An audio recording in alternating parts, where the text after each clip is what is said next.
1985 à Bamenda, dans le nord-ouest du Cameroun, le Rassemblement démocratique du peuple camerounais naissait des cendres de la défunte UNC.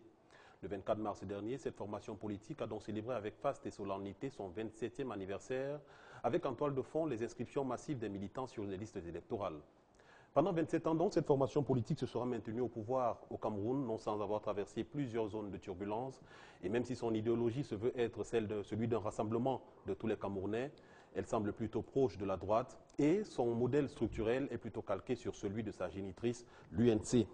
Mais au-delà de toutes ces victoires, les unes plus éclatantes que les autres, il convient tout de même de s'interroger sur cette formation politique qui, comme le roseau, plie mais ne rompt pas, notamment. On se poserait la question de savoir si le RDPC a su se maintenir au pouvoir toutes ces années parce qu'il était le plus fort ou a-t-il simplement bénéficié des faiblesses structurelles et stratégiques de ses adversaires. Autre question, le RDPC a-t-il eu un impact réel sur le quotidien des Camerounais pendant ces 29 années? Voilà quelques-unes des questions que nous poserons au cours de cette émission et nous tenterons d'avoir des réponses avec notre invité qui est un membre très important de cette formation politique et qui nous fait l'honneur d'être l'invité de cette nouvelle édition de Recto Verso, en précisant bien entendu que ces contradicteurs sont en coulisses. Madame, monsieur, bonsoir. Merci d'être présent à cette nouvelle édition de Recto Verso sur Vox Africa et bienvenue à tous.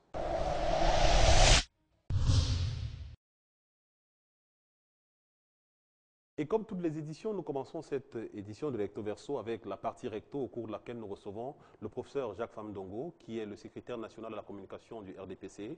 Professeur Jacques Famdongo, bonsoir. Bonsoir. Merci infiniment d'avoir accepté notre invitation. C'est votre premier plateau sur Vox Africa, me semble-t-il. Oui, effectivement, je suis très honoré d'être ici. L'honneur est le nôtre. Vous avez dû laisser quelques obligations pour venir sacrifier à cette émission.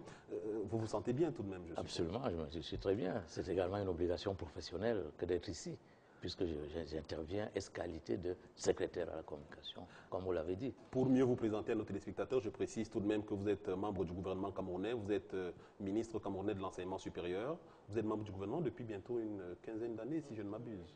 12 ans. 12 ans. C'est depuis 2000. Preuve de compétence. Le 18 mars 2000.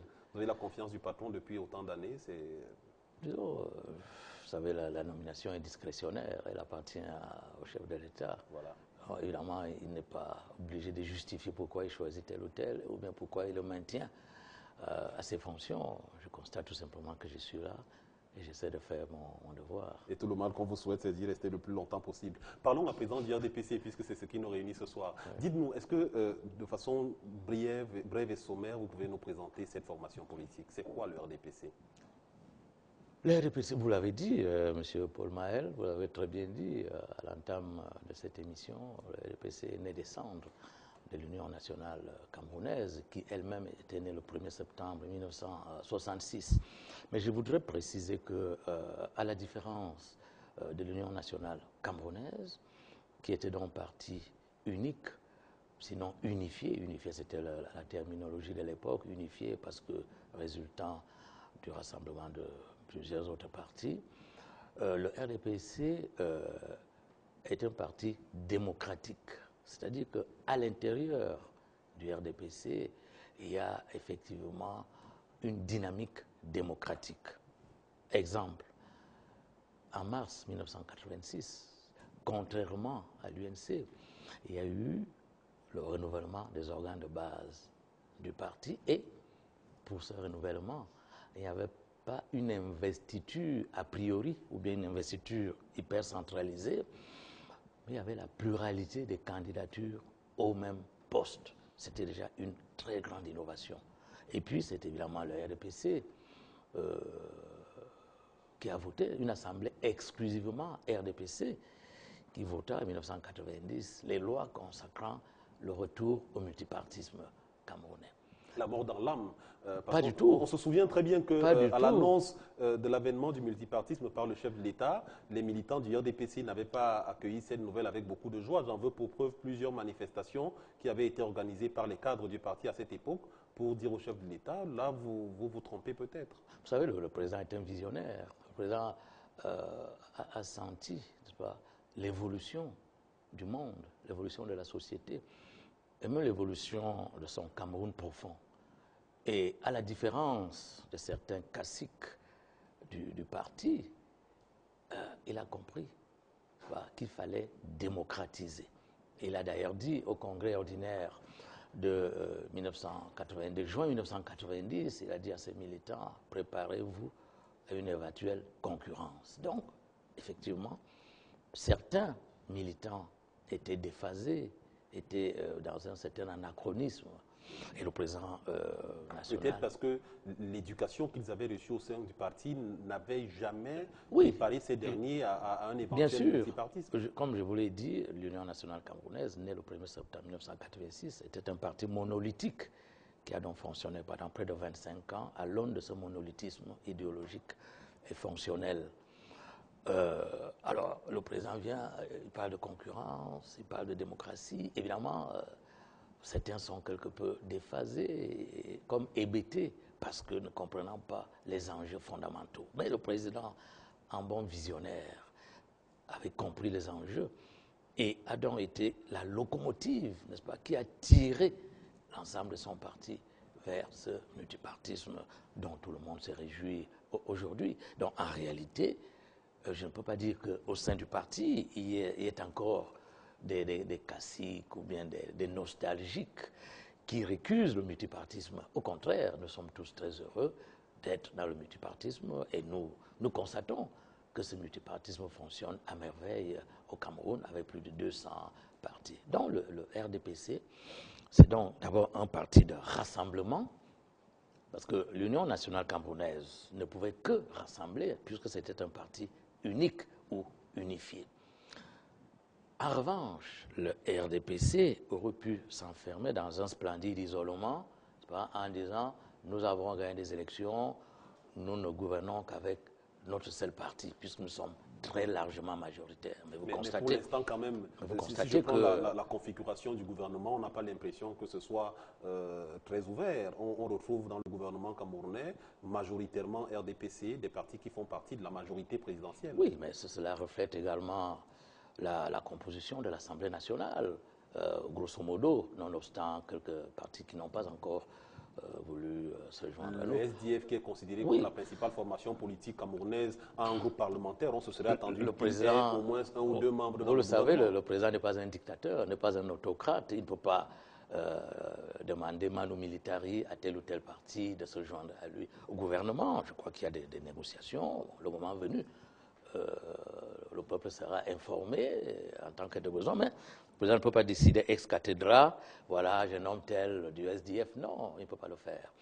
Mais si vous y a-t-il jamais eu des négociations dans ce sens? Naturellement, le président est un homme ouvert. Oui. C'est le rassemblement, il rassemble les Camerounais. Le président est un homme ouvert, il y a nécessairement... Donc, si je m'en tiens à ce que vous dites, le blocus serait venu du côté opposé. On ne peut pas savoir, je ne peux pas venir accuser ici un parti qui contribue à l'avancée de la démocratie au Cameroun, à savoir le SDF.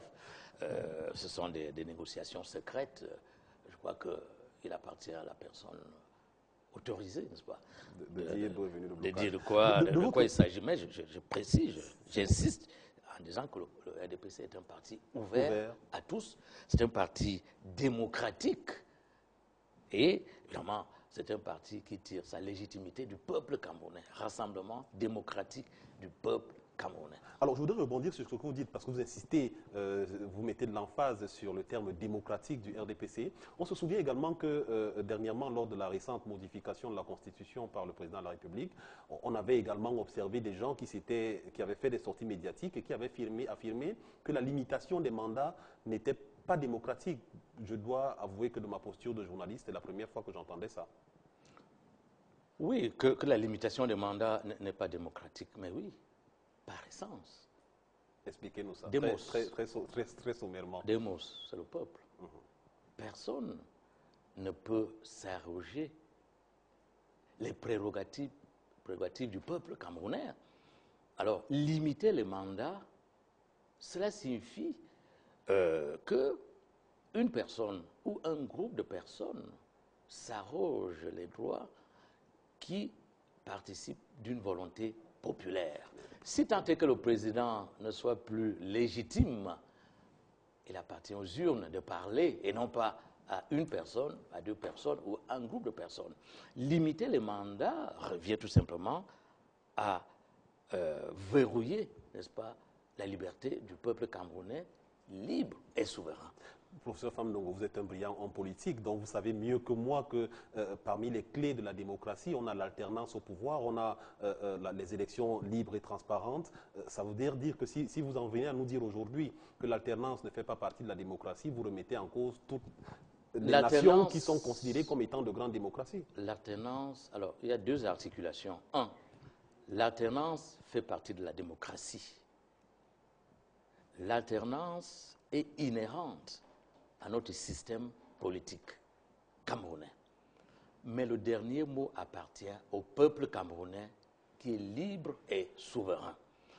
Dire que tel chef d'État, qui est pourtant estimé du peuple, aimé du peuple, doit absolument partir à cause d'une disposition constitutionnelle, relève donc à brider la liberté du peuple camerounais.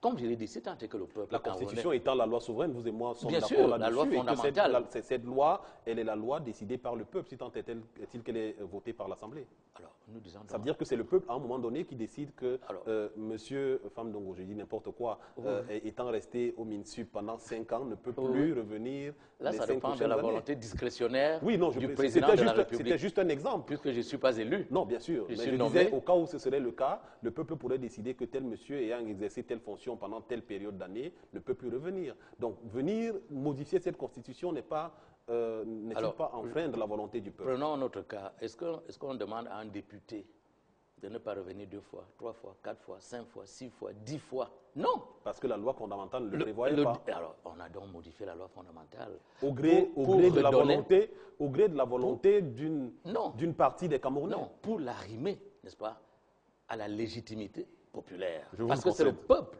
qui choisit. Je vous le concède, professeur. Juste pour sortir de cette première partie d'entretien, 2 questions. Aujourd'hui, quels sont les acquis, 27 ans plus tard, quels sont les acquis du RDPC? Je crois que le premier acquis fondamental, c'est la démocratie pluraliste. Comme je l'ai dit, c'est une assemblée exclusivement RDPC qui vota en 1990, décembre 1990, les lois sur la liberté d'association. Ça, c'est le premier grand acquis. Le deuxième grand acquis, c'est ce climat de paix, d'unité et de solidarité qui prévaut au Cameroun. Nous sommes un parti proche du pouvoir. Nous accompagnons le chef de l'État, qui est également le président national du RDPC, dans sa politique d'unité, de paix et de solidarité. Certains diraient qu'il y a conflit d'intérêts, mais bon. Conflit d'intérêts parce qu'il est à la fois... Président de la République et président d'une formation politique. Pourquoi y aurait-il un conflit d'intérêts? Parce qu'a priori, on considérerait qu'étant président d'une formation politique, celle-ci bénéficierait forcément des largesses du président de la République. Pas nécessairement. Pourquoi? Je dis a priori. Non, mais on a bien vu des présidents de la République être débouté par le peuple. On l'a vu récemment au Sénégal, alors que le président Ouad était bien président de la République. Le peuple n'en a plus voulu. Il n'est plus. Donc, on ne peut pas parler de conflit d'intérêts. Parce que le peuple a un droit constitutionnel. Le peuple est libre et souverain. Et on l'a vu plusieurs fois, même en Afrique, parce que les gens croient qu'en Afrique, les présidents s'éternisent. Non, les présidents ne s'éternisent pas. Les présidents sont là par la volonté du peuple. Souverain. On l'a vu dans plusieurs pays. Je ne voudrais pas, moi, je n'ai pas du Sénégal parce que c'est le cas le plus récent. On aurait pu citer d'autres. Je pourrais aussi vous citer d'autres exemples où les présidents ne sont pas là forcément par la volonté du peuple. Mais bon, en tout cas, nous ne sommes pas ici pour écorcher nos amis. C'est le choix du peuple. Voilà.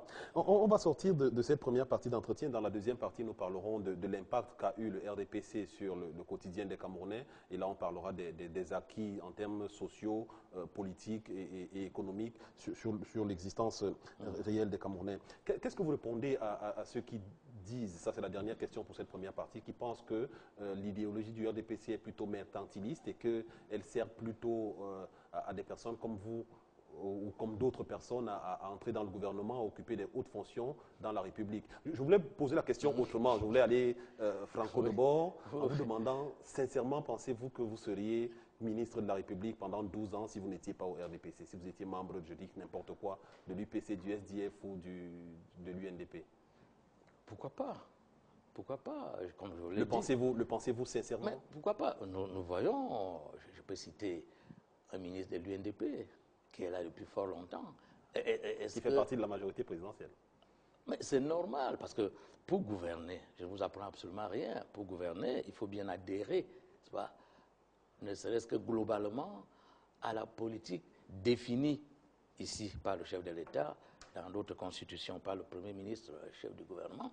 Donc il faut adhérer à cette politique. Il est donc normal qu'il y ait une plateforme. Et c'est dans cette plateforme figure par exemple ces ministres-là, qui est resté depuis belle lurette et qui est toujours là. Je vous suggère pour ce femme donc que nous marquions un arrêt de quelques secondes et que nous nous retrouvions pour la deuxième partie de cet échange dans cette première partie de Recto Verso. A tout de suite.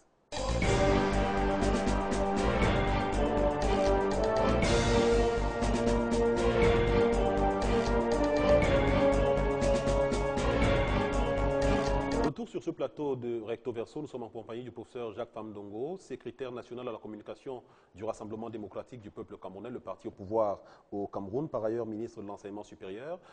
Professeur, on se souvient qu'en 2008, en février 2008 exactement, des milliers de jeunes Camerounais à travers le triangle national étaient descendus dans la rue pour clamer leur ras-le-bol. Ça avait été qualifié à l'époque de mettre de la faim.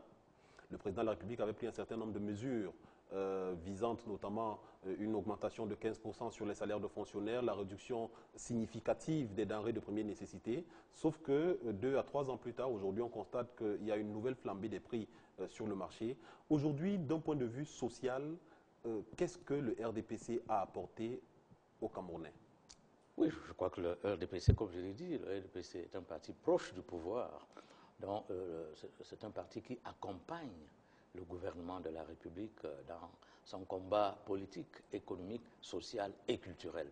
S'agissant de ce dont vous parlez, à savoir les amas de la faim, nous avons constaté avec satisfaction que le président de la République, qui est également le président national du RDPC, avait pris en 2008 des mesures salvatrices pour résoudre le problème de la cherté de la vie et essayer de calmer, n'est-ce pas, la furie d'une partie de la population, notamment de la jeunesse. Alors, en dehors des prix qui ont été revus à la baisse et dont s'occupe de fort belle manière le ministre du Commerce, qui est également un membre du RDPC, membre du comité central du RDPC, il y a eu, vous avez constaté, les 25 000 jeunes qui ont été recrutés. Cela permet de résoudre le problème lancinant du sous-emploi, qui est un problème qu'on constate dans le monde entier. Aujourd'hui, ce matin même, on nous disait que le chômage avait atteint 24% en Espagne, par exemple. Donc, même les pays développés ont des problèmes. Alors, je voudrais 23% en Grèce. Alors, donc, en dehors de 25 000, je voudrais juste vous il y a également tous les concours qui sont annoncés. Si vous le permettez, oui. 2 secondes pour parler justement de ces deux mesures. La première, celle visant aux baisses des prix des produits de première nécessité. Je voulais juste vous demander si vous saviez que les denrées de première nécessité aujourd'hui, en 2012, coûtent 3 fois plus cher qu'en 2008 au moment des émeutes. Alors, ça c'est dû à l'incivisme, n'est-ce pas? Ou bien à la spéculation. Je le disais parce que vous disiez que votre collègue du commerce contrôlait, avait la situation bien en main. Mais vous savez également qu'il le fait très régulièrement, qu'il se rend sur le terrain, qu'il prend même des mesures répressives, n'est-ce pas, à l'endroit des commerçants véreux. Et comme vous le savez, le chef de l'État, président national du RDPC, a toujours combattu cet incivisme, un civisme d'essence mercantiliste. C'est la notion du toujours plus. Il faut toujours gagner, aller toujours plus haut, plus loin, dans l'accumulation de l'avoir. Or, l'idéologie du RDPC, contrairement à ce que vous avez dit, n'est pas une idéologie mercantiliste. Elle repose sur le libéralisme communautaire. Qu'est-ce à dire? Cela signifie que nous favorisons l'initiative privée, donc ces commerçants sont les bienvenus, ceux qui vendent des produits. Certains diraient la débrouillardise. Mais bon. Les produits de première nécessité, le riz, le sel, le savon, etc. Et en même temps, nous essayons de calmer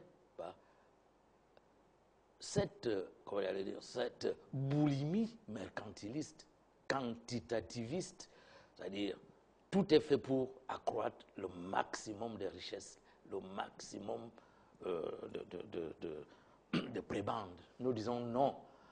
Le RDPC dit non à cette idéologie. Et le président de la République a donc pris des mesures pour que le tissu social puisse bénéficier des fruits de la croissance.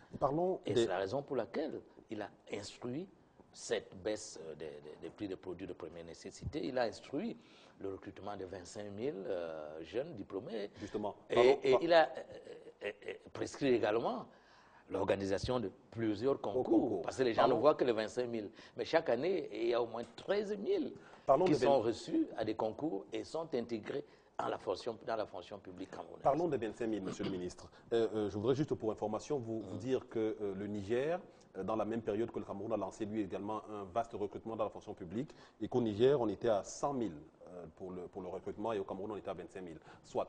Mais aujourd'hui, savez-vous approximativement la grille salariale des jeunes qui ont été recrutés dans la fonction publique dans le cadre de cette opération de 25 000? Je n'ai pas le chiffre exact. Alors, je vais vous dire, un jeune diplômé ayant une maîtrise professionnelle qui est recruté comme enseignant dans l'enseignement technique, c'est-à-dire que au ministère de l'enseignement secondaire, touche pour son premier salaire, la première solde est passée le 4 avril dernier, il a touché 87 237 francs. Oui. Vous ne le saviez pas? Il y a le SMIC. Oui. C'est très largement au-dessus du SMIC. Maintenant, par rapport au cours de la vie. environ 28 000 francs CFA. Par rapport au cours de la vie. Bon, mais par rapport au cours de la vie. Si on s'en tient aux tendances inflationnistes, capitalistes et mercantilistes auxquelles vous faisiez allusion tout à l'heure? Oui, par rapport au cours de la vie, il faut déjà savoir que chacun doit arrimer son niveau de vie à ses ressources. Ça, c'est une chose fondamentale. Il faut éviter l'ostentation. Il faut éviter le mimétisme, c'est-à-dire essayer de faire comme mon cousin qui est directeur dans tel ou tel ministère, ou bien qui est DG, ou qui est cela. Si vous gagnez 100 000 francs, arrimez votre niveau de vie à ces 100 000 francs. Je sais que c'est très difficile, parce que nous vivons dans une société assez fluide. Il y a une certaine promiscuité. Par exemple, vous êtes dans un quartier, votre voisin a une belle voiture, une belle villa, etc. Son épouse s'habille très bien. Par mimétisme, vous allez dire, je vais également faire la même chose. Mimétisme ou légitime aspiration? Non, mimétisme. D'accord. Mimétisme, bien entendu, parce que si vous gagnez 100 000 francs, la moindre des choses, et je rappelle que le SMIC, c'est bien à peu près 28 000 francs CFA. Donc, les 85 000 ou 90 000 sont nettement au-dessus du SMIC. Mais il appartient à chacun de faire un effort pour vivre en fonction de ses moyens. 1. 2. Pour accroître ses revenus. Est-ce que vous savez que lorsque le président de la République avait décidé que samedi serait désormais un jour chômé, est-ce que vous savez que c'était pour des activités, pour que les Camerounais s'adonnent aux activités agricoles, halieutiques, à l'élevage, à l'artisanat, etc. Vous étiez peut-être encore très jeune, M. Paul Mahel, mais c'était ça. Or, que font les Camerounais les samedis? Vous les voyez bien en ville ici. Ils disent qu'ils n'ont pas d'argent, mais vous les voyez quelque part en train de dépenser pour des futilités. Bon, des futilités qui, certes, font vivre une certaine société ou certaines compagnies camerounaises, tant mieux, ou des multinationales, tant mieux. Mais ils devraient se retrouver dans les plantations. Ici, à côté de Yaoundé, il y a des terres. On peut cultiver un demi-hectare de tomates, d'oignons, d'aubergines, etc. et maximiser, accroître ses revenus. On va aller au pas de course parce qu'il nous reste 2 minutes pour cette première partie d'émission. On va sortir avec une dernière question, celle-ci par rapport aux perspectives. Le président de la République, président du RDPC a annoncé, après sa brillante réélection dernièrement, qu'il allait entamer pour ce septennat les grandes réalisations, de grands chantiers à partir de cette année 2012. La question que j'ai envie de vous poser, c'est est-ce que vous pensez qu'aujourd'hui, 27 ans, avec toutes les batailles, toutes les zones de turbulence, et on sait aujourd'hui qu'en interne, même au sein du RDPC, ce n'est pas la grande sérénité, est-ce que le RDPC a encore aujourd'hui la capacité de se... Ce n'est pas la grande sérénité au sein du RDPC? Ce n'est pas moi qui vous l'apprends, monsieur le ministre. Non. Vous savez bien qu'il y a plusieurs luttes intestines. Vous savez bien que vraiment. les récentes nominations au comité central n'ont pas forcément rencontré l'adhésion de tous les militants. Vous savez... Non, mais il y a la discipline du parti. Si l'on n'est pas membre du comité central, on demeure militant. La discipline du parti pourrait paraître autoritaire, monsieur le ministre. Non, elle n'est pas autoritaire. Vous adhérez à un parti et vous acceptez donc les décisions de ce parti. Soit. Alors, je vous posais la question de savoir si vous pensiez que le RDPC avait aujourd'hui encore la capacité de se régénérer, de crier pour la matérialisation des grandes réalisations du président de la République. Mais naturellement, nous sommes sur le terrain justement pour appliquer les résolutions du Congrès ordinaire de 2011. Résolution de politique générale, résolution de politique économique et financière, résolution de politique sociale et culturelle. Et ça, nous le faisons au niveau de la base, c'est-à-dire des cellules dans chaque village, des comités de base, des sous-sections et des sections.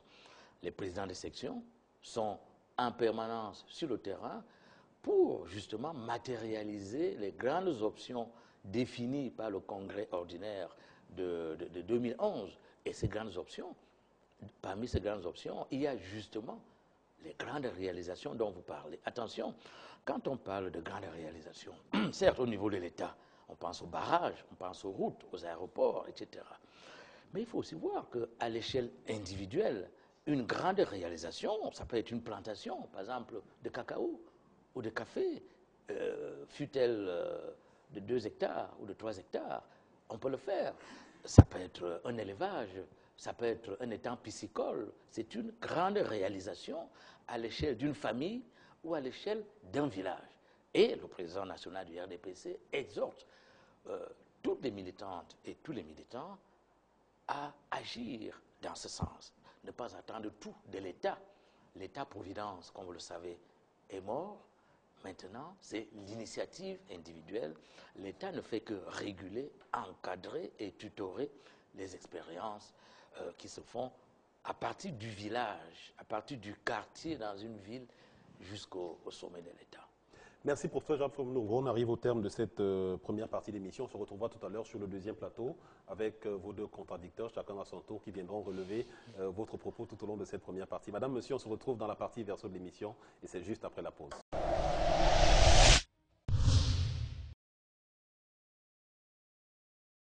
Retour sur le plateau de Recto Verso pour cette deuxième partie d'émission. Je vous rappelle que notre invité, c'est le professeur Jacques Famdongo, secrétaire national à la communication du Rassemblement démocratique du peuple camerounais, parti au pouvoir au Cameroun. Professeur, bienvenue sur ce deuxième plateau. Merci. Alors, je voulais juste qu'on se remémore de nos échanges dans la première partie. On avait parlé du RDPC dans sa structure et dans son évolution. On en a parlé également dans l'impact que ce RDPC-là a eu sur le Cameroun, l'impact que vous trouviez très positif par rapport aux mesures qui avaient été prises par le président national, le président de la République. Oui, naturellement, j'aurais pu parler également de la santé, de l'enseignement supérieur, etc. Les acquis sont... Nous avons occulté ces sujets exprès, histoire de vous inviter une seconde fois sur notre plateau et d'avoir un prétexte. Mais je peux rappeler que le président, en arrivant au pouvoir, a trouvé une seule université. Aujourd'hui, il y en a 8. Il y en a 8. Il n'y avait pas d'établissement d'enseignement supérieur privé. Aujourd'hui, il y en a 150, etc. Bon, les étudiants ont désormais une prime à l'excellence académique. Les enseignants ont un compte d'affectation spéciale pour moderniser leur recherche. Le personnel d'appui a enfin un statut qu'il n'a pas eu depuis 50 ans, etc. Et on a vu des marches à travers la République pour remercier le président de la République. Rassurez-vous, aujourd'hui, chaque secteur, la santé. Nous avons convié aujourd'hui le secrétaire national de la communication du RDPC. Nous convierons très prochainement le ministre de l'Enseignement supérieur en espérant qu'il nous fera l'honneur d'accepter notre invitation. Ce sera tout un plaisir pour moi. Merci infiniment, monsieur le ministre. Pour l'heure, nous recevons votre premier contradicteur, monsieur Takougan, s'il vous plaît. Bonsoir. Bonsoir, monsieur Paul. Merci d'avoir accepté notre invitation. Tout le plaisir est le mien. Alors, pour vous présenter à nos téléspectateurs, je vous rappelle que vous êtes dans le civil, vous êtes un enseignant universitaire. Oui. Et dans votre vie politique, vous militez pour le Social Democratic Front, Oui, la première formation politique d'opposition au Cameroun, dirigée par le chairman Nijon Fundi. Je ne vous présente pas le ministre Jacques c'est mon Famdongo. ministre, je le connais très bien. Nous sommes des amis. Heureusement. Alors, vous avez suivi dans les coulisses la première partie avec M. Famdongo. Oui. Et je suis sûr qu'il y a des points que vous aimeriez soit qu'il éclaircisse, ou alors sur lesquels vous n'êtes pas d'accord. Oh, bon.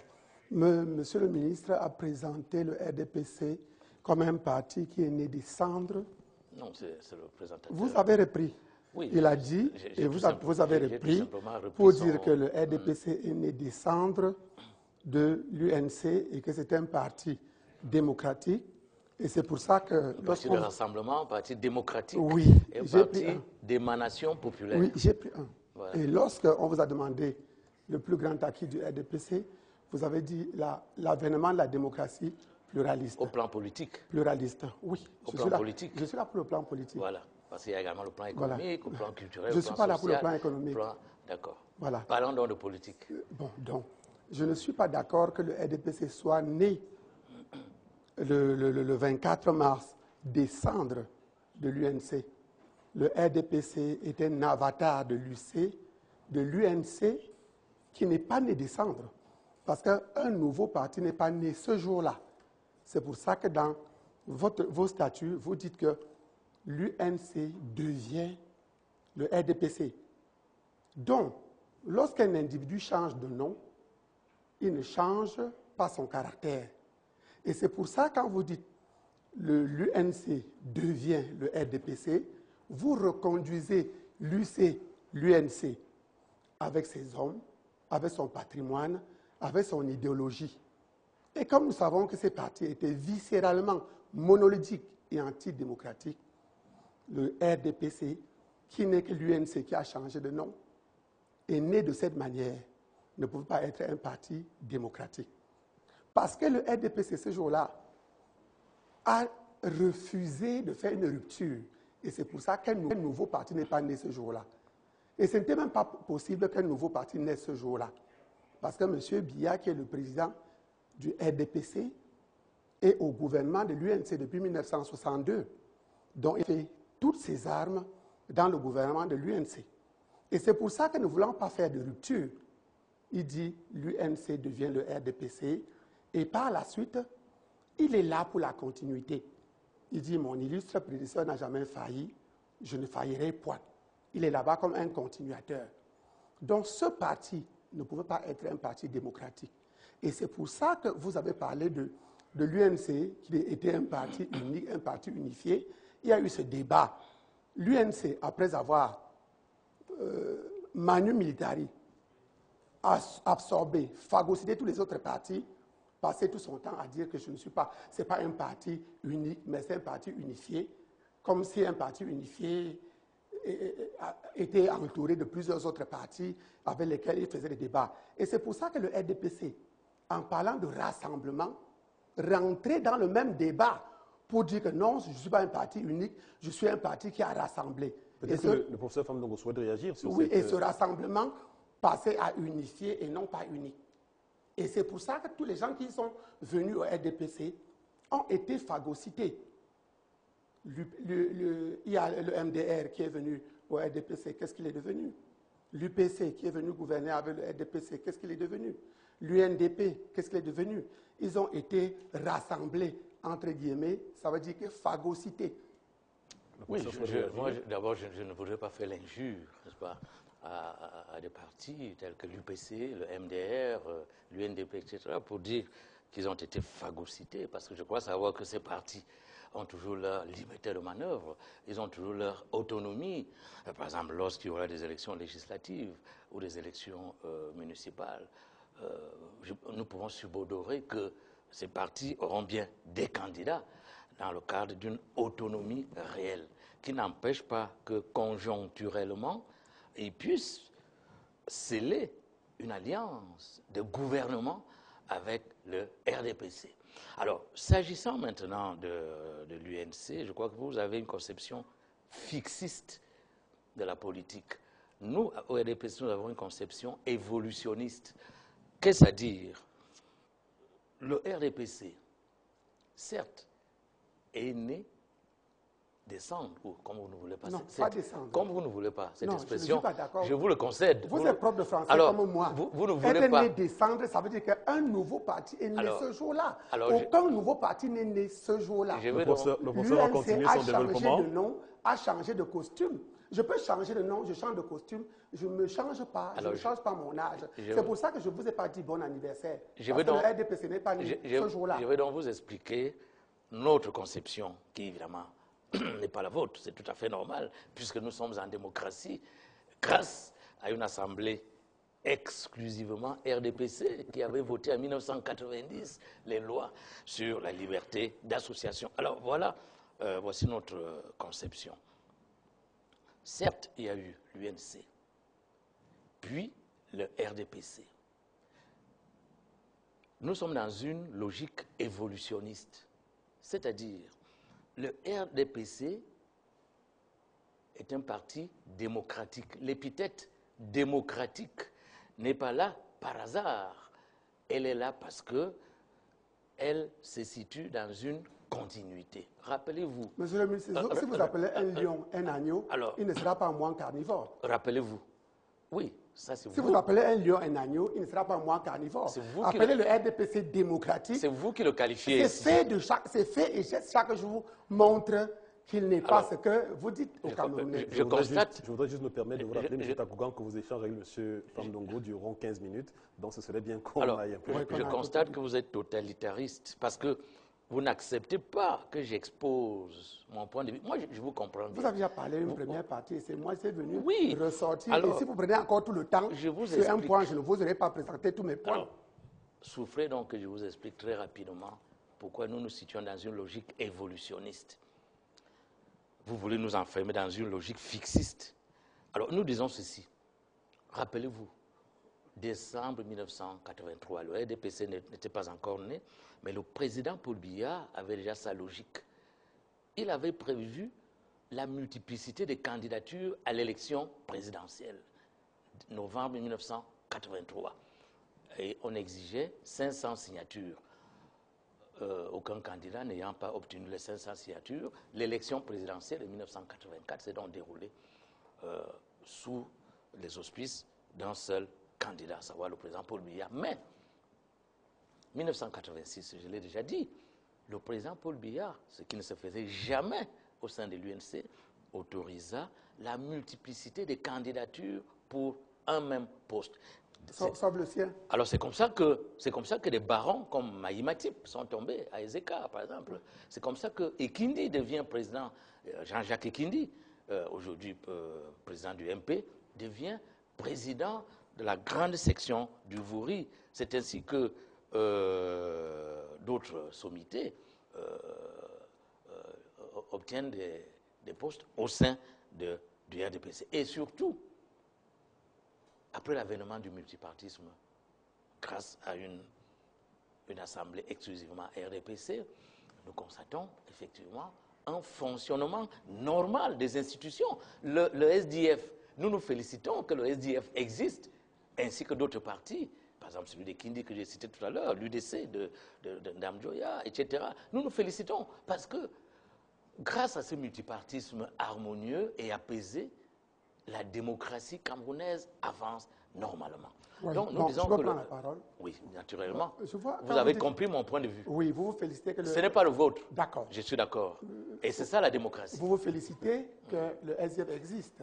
Naturellement. C'est la volonté du RDPC. C'est comme ça que l'article 6 de la Constitution. Attendez, mais laissez-moi aller. Je n'ai pas encore parlé, l'article 6 de la Constitution, les partis politiques concourent à l'expression du suffrage. Oui, je suis heureux de constater que le SDF concourt à l'expression du suffrage. Ce SDF qui est entré sur la scène politique par effraction, avec des morts, ne peut pas être le cadeau d'un individu ou d'un parti. Je n'ai pas parlé de cadeau.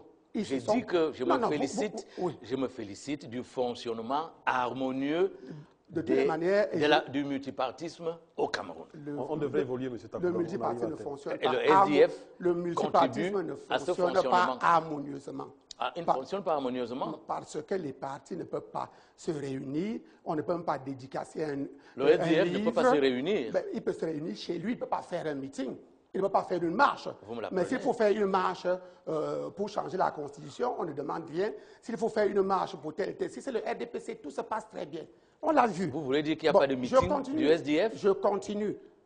Quand je dis que le RDPC ne pouvait pas être un parti démocratique, vous voyez, quand on fait la Constitution, qui devait être une constitution de rupture en 1996, le RDPC prend la Constitution de 72, on fait la Constitution de 96, et le RDPC dit vous le dites bien, majoritaire à l'Assemblée, dit la Constitution de 96 va fonctionner progressivement. Et on s'accroche maintenant à la Constitution de 112, qui est la Constitution monolithique, qui est la Constitution de l'UNC, où le RDPC se sent très à l'aise. Est-ce qu'il n'y a pas d'élection pluraliste au Cameroun? Laissez-moi aller jusqu'au bout. Et ce qui fonctionne dans la Constitution de 96 jusqu'à présent, c'est l'article 6 qui concerne le mandat de votre président, qui a tout fait de passer de 5 à 7 et qui a tout renouvelable une fois et qui est devenu maintenant 7 renouvelables éternellement. Donc on est resté dans le monolithisme. Pas la volonté de l'Assemblée nationale, oui, attendez, qui représente le peuple. Malheureusement, quand on disait ici qu'on peut limiter les mandats, et vous avez dit qu'une loi ne peut pas limiter le mandat. Mais si on devrait prendre une loi pour limiter les mandats, ça devrait faire à l'Assemblée et c'est la volonté du peuple. Limiter les mandats, donc quand une loi de l'Assemblée vous favorise, limiter par une loi, c'est... C'est museler le peuple. Si on limite les changer mandats... aussi la Constitution par une loi, alors qu'on sait que c'est une Assemblée pratiquement monolithique, vous le dites vous-même. Elle n'est pas monolithique. Et quand vous dites que la limitation d'un mandat... Elle n'est pas monolithique. Quand vous dites que la limitation d'un mandat est antidémocratique... Puisque vous avez un groupe parlementaire. Je peux conclure directement que les États-Unis doivent être un pays très, très antidémocratique. Parce que le mandat, quelle que soit votre puissance, après 4 ans, c'est rare. Je ne dis pas que ça se fait, c'est rare que vous veniez. Et si vous venez, vous ne venez pas plus de 2 fois. Donc, les États-Unis sont un pays très Vous voulez fonctionner comme aux États-Unis, avec de grands électeurs? Le professeur Fam, vous devrez peut-être réagir, il nous reste 3 minutes. Avec de grands électeurs, comme aux États-Unis, sans suffrage universel direct. Je termine avant que je dis un mot avant qu'il réagisse. C'est votre choix. Le RDPC, qui n'est pas le RDPC ne pouvait pas faire une rupture parce que le RDPC est arrivé sans ambition nouvelle. Est arrivé sans ambition nouvelle. C'est pour ça que c'est après 19 ans que son président se découvre des grandes ambitions, qu'il les rumine pendant 7 ans avant de penser qu'il pouvait réagir pour faire quelque chose. Quand quelqu'un est au pouvoir depuis 22 ans, et un matin il se lève, il parle d'ambition. Donc, qu'est-ce qu'il avait d'abord amené au pouvoir si c'est des ambitions? Et ça avait tellement gêné même les militants du RDPC. Vous voulez que je vous rappelle ce qu'il a amené au pouvoir? Dans la traduction, pour traduire les grandes ambitions, on a dit « greater achievements ». Là, il y avait une fraude sémantique. On a dit « grandes ambitions », on n'a pas dit « de plus grandes ambitions ». Et ambition, en anglais, ne se dit pas « achievement ». Achievement se dit « réalisation ».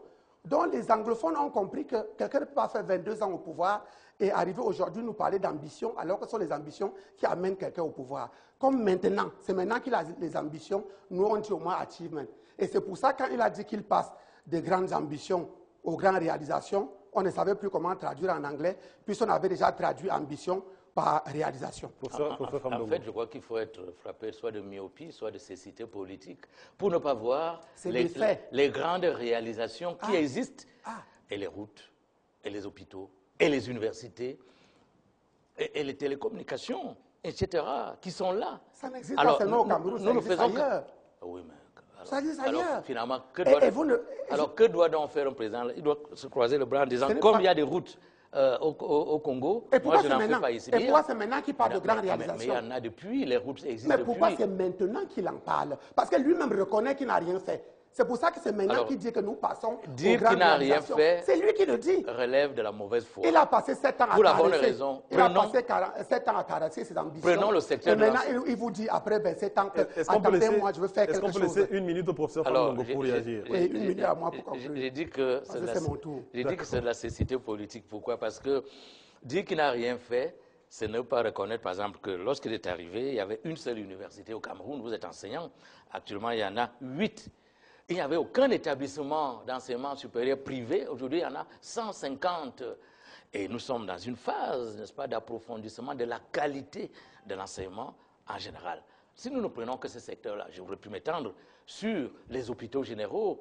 Il y en a à Yagoua, il y en a à Douala, il y en a à Yaoundé. J'aurais pu m'étendre sur les aéroports internationaux. J'aurais pu m'étendre, etc., etc. Non, dire que c'est maintenant qu'ils découvrent les réalisations, c'est tout simplement faire la politique de l'autruche, parce que ce n'est pas vrai. En revanche, le RDPC a encore beaucoup à donner, parce que dans l'avenir, nous allons améliorer le système. J'ai dit que nous nous situons dans une logique évolutionniste. Et le président de la République, en prenant le thème phare des grandes réalisations, appelées à devenir de grandes réussites, se situe justement dans cette logique évolutionniste, parce que le Cameroun ne va pas s'arrêter en 2012. 30 secondes pour boucler, M. Kakou. Oui, je veux donc dire que le RDPC ne peut pas réussir parce qu'au départ, le RDPC n'avait même pas de programme politique. Parce qu'un projet politique est d'abord un projet avant d'être un projet politique. Et un projet est étalonné sur le temps. Et le temps d'un homme politique est son mandat. On ne peut pas dire qu'on a pour le libéralisme communautaire. Personne ne sait ce qu'il y a dedans. Et pendant 27 ans après, on ne nous dit pas à quelle étape on se trouve. Et on croit qu'on a bloqué les Camerounais depuis 1985 pour attendre que ce qu'on avait prévu dans le libéralisme communautaire se réalise. Et comme elle ne se réalisera jamais. Un homme politique, lors de son mandat, son projet c'est pour son mandat, qui était de 7 ans. Après 7 ans, on vous évalue. On ne fait pas un projet politique 27 ans après. On dit soi-même que c'est maintenant que je trouve des ambitions. Pendant 7 ans, on dit aux gens que j'ai trouvé des ambitions. Et après, on annonce aux gens que les 7 ans qui viennent, je vais faire des réalisations. C'est faire soi-même son propre bilan. Parce que j'ai l'impression que le RDPC se regarde dans le miroir et ne se reconnaît pas. Et c'est pour ça que le président de la République disait lui-même dernièrement que le problème des jeunes et des femmes, c'est que malgré leurs compétences avérées, elles ne réussissent pas à avoir accès au poste de responsabilité. Peut-être le président croyait que c'est Frundi qui nomme au poste de responsabilité. Il parlait à quelqu'un d'autre ou bien il parlait à lui. Donc il avait déjà échoué. Au juste, où est le programme de Frundi? Merci. On ne voit pas le vote depuis 27 ans. Je ne l'ai jamais vu. Je n'ai jamais vu le programme de Frundi. Sinon, on dit que Biya Must Go, c'est le vôtre qu'on juge depuis 27 ans. Samblema Don't Fall. Est-ce que c'est ça un programme politique? Monsieur le professeur, on vous juge. Samblema Don't Fall. On vous juge depuis 27 ans. Moi, je ne vois pas de programme politique. On vous en revanche, juge depuis celui 27 du président, on le voit. Merci, messieurs. D'accord. Merci infiniment, messieurs. Merci beaucoup. On arrive au terme de cet échange, de cette deuxième partie. Monsieur Takougan, merci infiniment d'être venu sur ce plateau. Bon, merci, monsieur le ministre. Quand vous dites que le RDPC est né en 1985, je vous dis bon anniversaire, mais pour moi, le RDPC est l'UNC. Il n'est jamais né et a continué avec les mêmes tares que le parti unique, unifié de départ. D'ailleurs, je peux également vous rappeler que Frundi faisait partie de notre parti. Il y a 85 ans, et c'est lui qui a apporté le multipartisme. Situez-vous donc dans la logique. C'est pourquoi vous devez vous situer dans la logique évolutionniste et non fixiste. Sinon, il a fait une rupture. Sinon, je dirais à Frundi. Monsieur Frundi a fait en 85 une rupture que vous n'avez pas pu faire. On en reparlera. Merci, monsieur Takougan. Merci. Il a fait une rupture que vous n'avez pas pu faire. C'est nous qui avons fait la rupture. Merci une rupture évolutionniste. Merci, messieurs. Merci pour cet échange. On va se retrouver dans quelques secondes, madame, monsieur, pour le deuxième contradicteur au professeur Jacques Famdongo que nous recevons aujourd'hui dans cette édition de Recto Verso. On marque une petite pause et on se retrouve dans quelques secondes.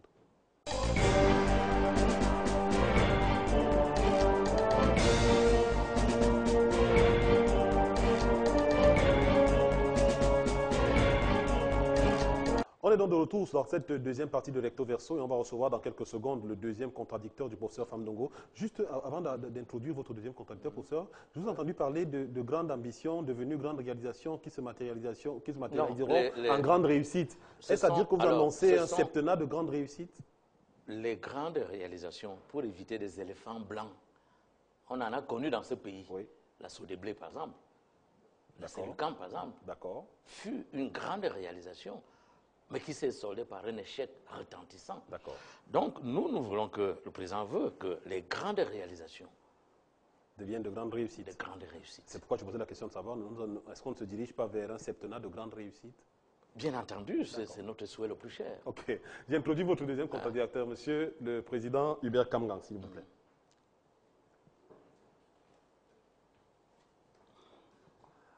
Bonsoir, président. Bonjour, monsieur le ministre. Bonjour, monsieur le président.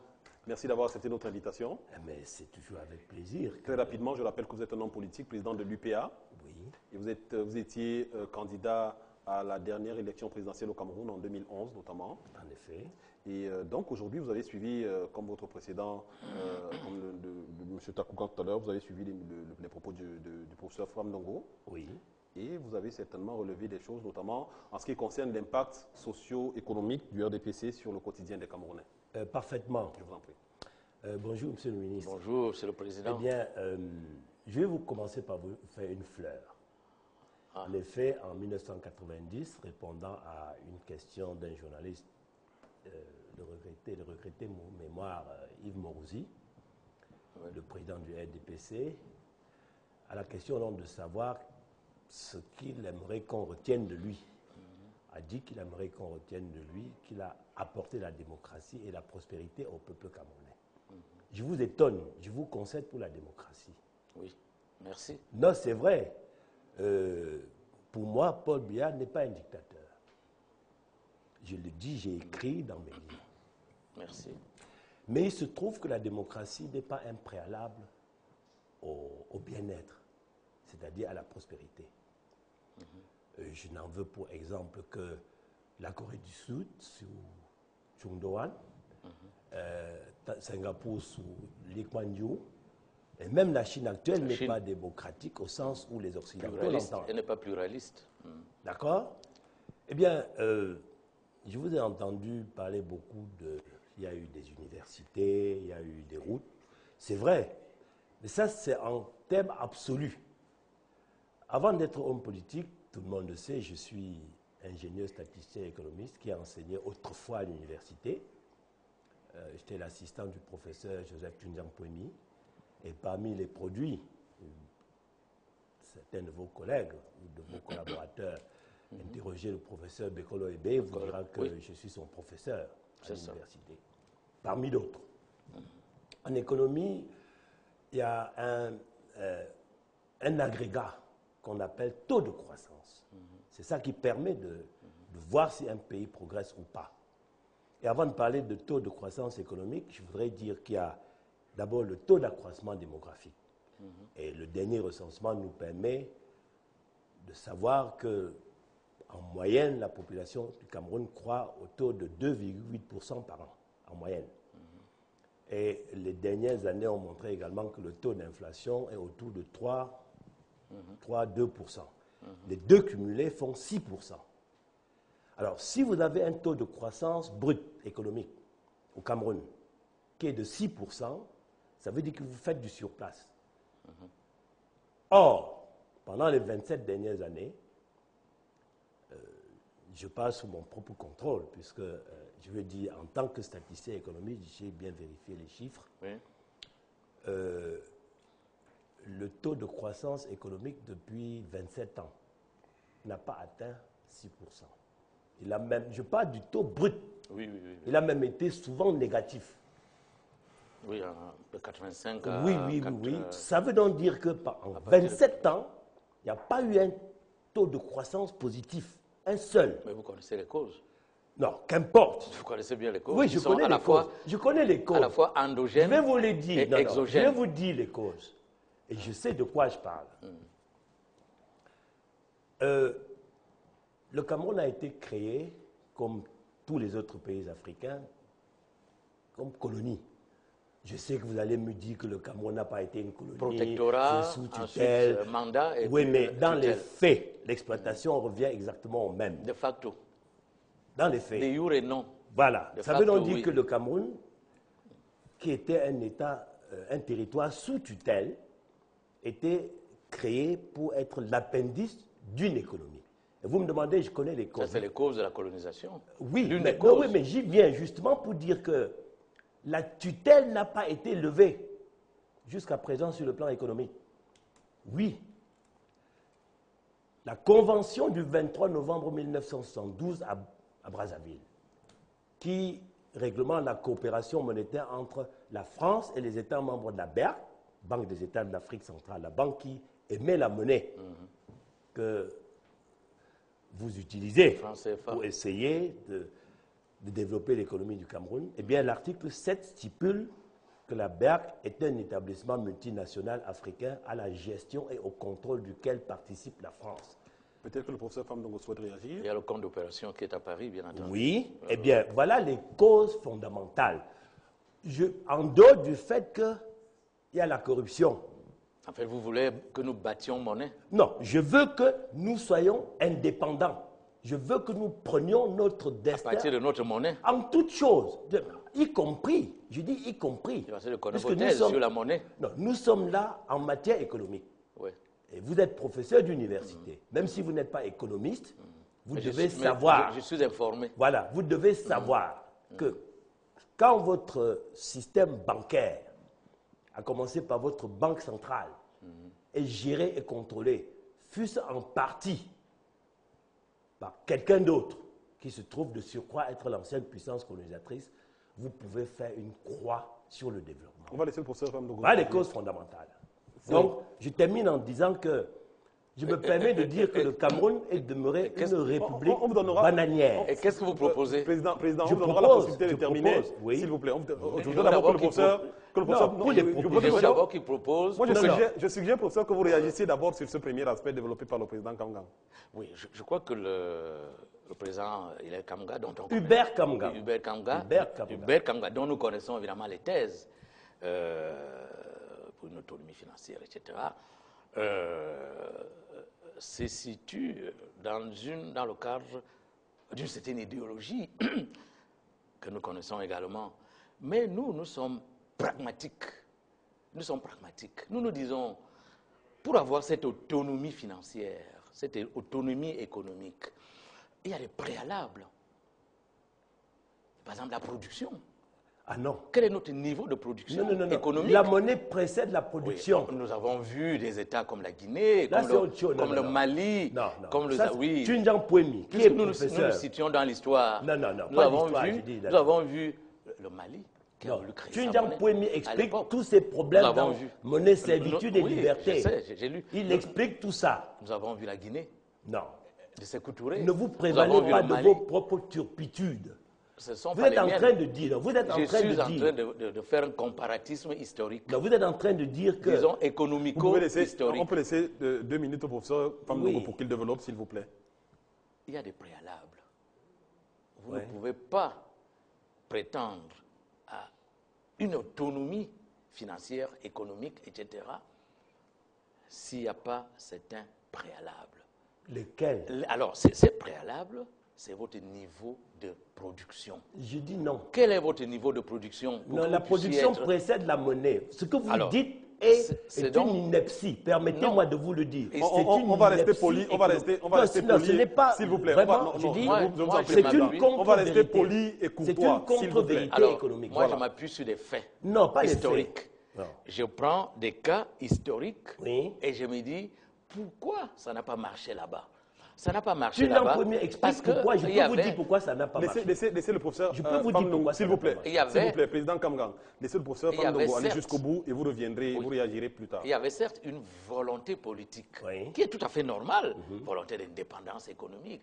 Chacun veut être indépendant, même nos enfants que nous faisons veulent être indépendants économiquement.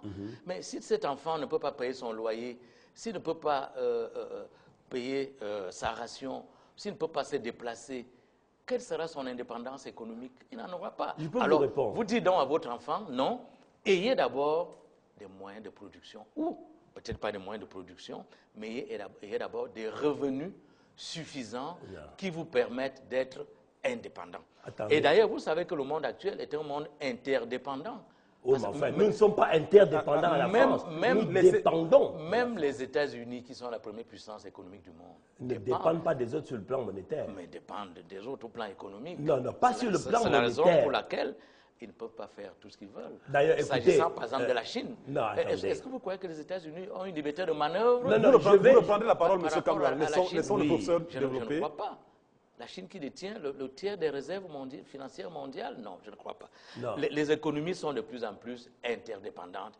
Et c'est la raison pour laquelle nous, au RDPC, nous disons, dans le cadre de notre résolution de politique économique et financière, nous insistons sur la production, sur l'accroissement de la production. Attendez, vous ne pouvez pas développer l'accroissement de la production. Vous savez, pour produire, il faut financer.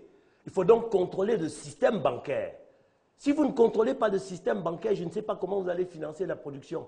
Vous ne pouvez rien produire sans financement. D'ailleurs, Vous voulez dire que pour faire 2 hectares Non, non, de maïs dans votre village, oui, il vous avez besoin de l'accord de Paris? Non, non, pas de Paris. Il faut, Alors il faut que les banques vous donnent le crédit. Or, allons ici en ville. Demandons aux banques leur bilan. Vous ne verrez pas dans les bilans des banques les crédits accordés aux agriculteurs. Vous voulez pour dire créer. que les GIC ne sont pas financés, par exemple, quand Non. les ruraux... Non, Mais non. Écoutez, d'ailleurs, Moi, écoutez, non, mais- monsieur le professeur, Alors, vous n'êtes donc laissez-moi vous donc dire ceci. Vous n'êtes donc pas dans l'économie réelle? Non, laissez-moi vous dire. Vous êtes dans la macroéconomie. Alors, vous théorique. avez. Attendez, je vais citer, Moi, je vous dis que- citer un de vos documents. Monsieur, s'il vous plaît. Non, je vais citer un de vos documents. vous dis S'il que vous plaît, 2 secondes. Les Président. GIC sont financés à l'heure actuelle. Pas par les banques. Oui, mais peut-être Non, par pas, les mais banques. c'est le système bancaire qui finance l'économie. Alors, s'il vous plaît, 2 secondes. D'ailleurs, pour corroborer ce que je disais, votre gouvernement a publié un document en février 2009 intitulé, et c'est d'ailleurs votre dada, Cameroun Vision 2035. Il disait ce document à la page 56. Il y est affirmé noir sur blanc que l'appartenance à la zone franc empêche l'économie du Cameroun d'être compétitive. Alors, question, comment comptez-vous rendre une économie compétitive, émergente, autant pour moi, si elle est condamnée à ne pas être compétitive en raison du fait que la tutelle monétaire n'est pas levée. Et vous me demandez ma proposition. D'ailleurs, elle est connue. J'ai publié un livre intitulé « Le Cameroun au XXIe siècle, quitter la CEMAC », parce que la CEMAC est une organisation néocoloniale, ce qui fait du Cameroun une république bananière, puis œuvrer pour une monnaie unique dans le cadre des États-Unis d'Afrique. Je termine en disant que vous avez préfacé un livre là, le panafricanisme de la crise à la renaissance, de Michel Kounou. Vous dites beaucoup de bien du panafricanisme d'ailleurs, mais je me demande au fond pourquoi vous êtes empêché d'appliquer un programme que vous admirez autant. En fait, vous vous contredisez, monsieur le ministre. Non, on ne se contredit pas puisque nous, notre évolution s'appuie sur les cercles concentriques. D'abord le triangle national, ensuite la sous-région, ensuite la région et enfin le monde.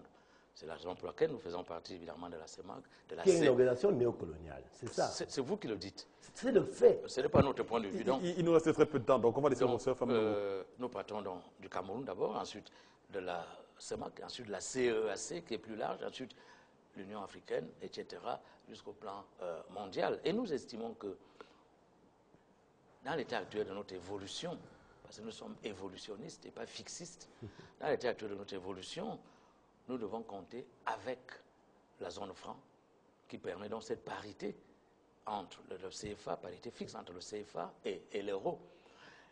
Et puis nous verrons bien plus tard, mais pour le moment, nous devons faire des efforts pour accroître notre production. C'est la raison pour laquelle le président Paul Biya insiste sur les grandes réalisations appelées à devenir de grandes réussites. Voilà, merci infiniment, messieurs. On arrive malheureusement au terme de cette émission. Président Hubert Kamgang, merci d'être venu sur ce plateau. Je voudrais juste sortir en précisant que vous venez de commettre un ouvrage qui s'intitule « Ce pourquoi je me bats », qui retrace un peu, qui est un peu autobiographique, qui retrace un peu votre parcours et tous les combats que vous avez menés aussi bien dans votre vie civile que dans votre engagement politique, et que ce livre n'est pas encore en librairie, mais il sera très dans les jours à venir dans les librairies. Et je promets également à nos téléspectateurs qu'on le décortiquera davantage dans une des éditions de Sans Rancune, ici même sur Vox Africa. Il ne nous reste plus qu'à vous remercier d'être venu sur ce plateau ce soir. C'est moi qui vous remercie. Professeur Jafam Ndongo, merci à vous infiniment d'être venu ce dimanche dans cette émission. Je le disais tout à l'heure, je vous réitère cette invitation devant nos caméras, qu'on adressera bientôt une invitation au ministre d'Enseignement supérieur. Je suis prêt. Merci infiniment. Merci beaucoup d'être venu. Au revoir. Madame, monsieur, ça a été un plaisir d'être en votre compagnie pour cette nouvelle édition de Recto Verso. On se retrouvera dimanche prochain. D'ici à là, vous pouvez nous faire toutes les critiques et toutes les suggestions qui vous semblent nécessaires à l'adresse rectoverso en un seul mot, @voxafrica.com. Rectoverso en un seul mot, @voxafrica.com. Merci d'être de notre. Restez en compagnie de nos programmes. Bonne soirée à tous.